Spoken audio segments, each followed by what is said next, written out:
So guys, all my bags are packed and ready to go. Alright. Papasok na naman tayo. Duty na naman. At this time, weekend. Siguradong super busy. So paano? Kita-kits na lang doon sa shop mamaya.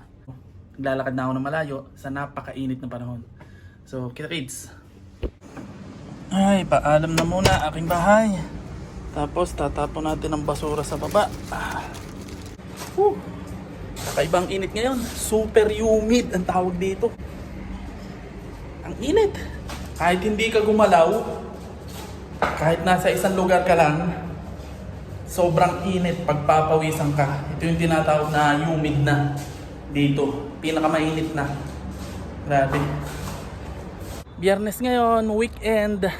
Lalo na dito sa Sharjah.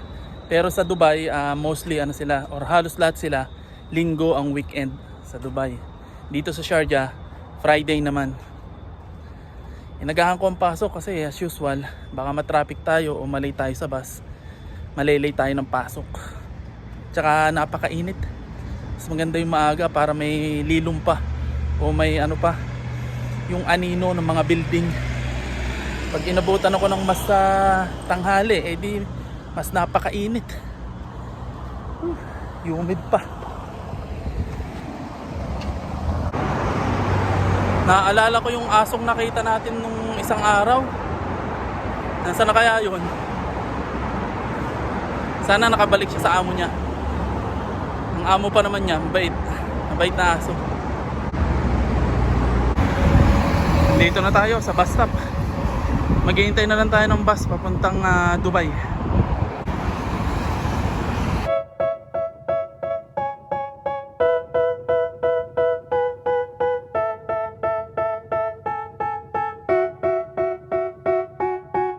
They tell me that I'm never gonna make it. They want me to do something that could make sense. They hate when I keep dreaming I'll be famous, but I don't give a fuck, I'ma keep chasing. I got all this potential that's deep inside of me, but they hate when you're successful cause they try to be. They sit there being judgmental because you're trying things, and they just want you to settle and do the right thing. So get a good job, don't slack off. Wake up every morning, make a good impression on your boss. Don't do anything that I wouldn't do, and when you're making money, make sure you don't spend it too soon. Fuck that, I'll do what I wanna do. I got a different path from everyone and that includes you. Who are you to tell me how to live life? In these times it feels like nobody is right, yeah. So I'ma figure out what else we succeed, and then invest all of my time into that and proceed. I need whatever the hell could make me happy, and I don't think you have a clue what could that be. They tell me that I'm never gonna make it. They want me to do something that could make sense. They hate when I keep dreaming I'll be famous. Dito na ako sa bus stop ng Dubai papunta sa trabaho ko. Mga 5 minuto na lang siguro dadating na yung bus. Hinihintay ko pa. Pero madali lang ang biyahe papunta trabaho ko pag dito ako magmumula sa terminal na to.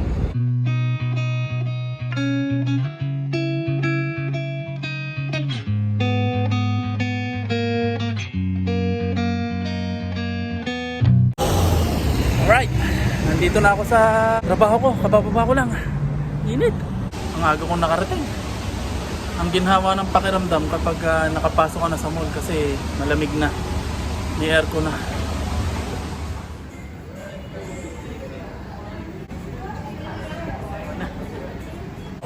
Alright, nandito na ako sa trabaho. As usual, trabaho. Pag inaantok ako, gumagawa ako ng sarili kong kape. Latte. Ayan. Tapos, iinumin ko para mawala yung antok ko. Alright. Akong gumawa nito. Marunong na akong gumawa ng kape. Barista na. Cheers!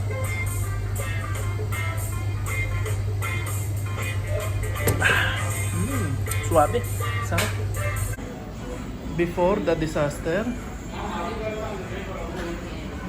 Before the disaster.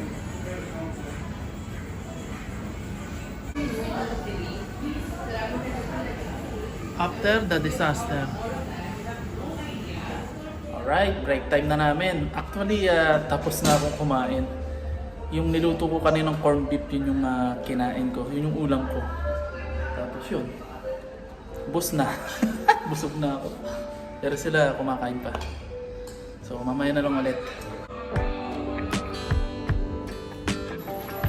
Oh, Maureen! Yeah! Party today! Beauty and the Beast!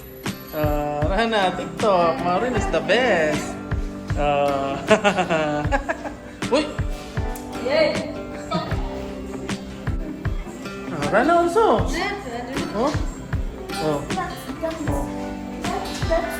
very nice. You send me that video. Take me one of those. Alright guys, tapos na yung araw natin ngayon. Ito na ang gamit ko. So, pauwi na ako. Tapos na yung isang araw na naman natin na duty. Paano yan? Uuwi na ako. Gagawa. Uwi na naman. Paglinis na kami, nakapag-send na ng report. Tapos, kalas. Hintay na lang namin ng oras. Yeah. Okay, palabas na ako. Pero, sasauli ko muna sa gwardiya tong susi namin. Ay.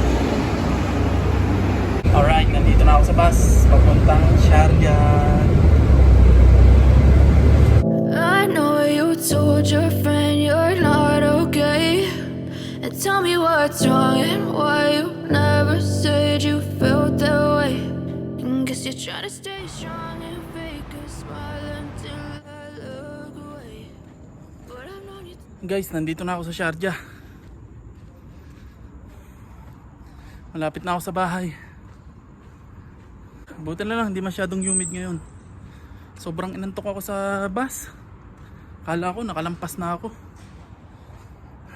Antok na ako eh.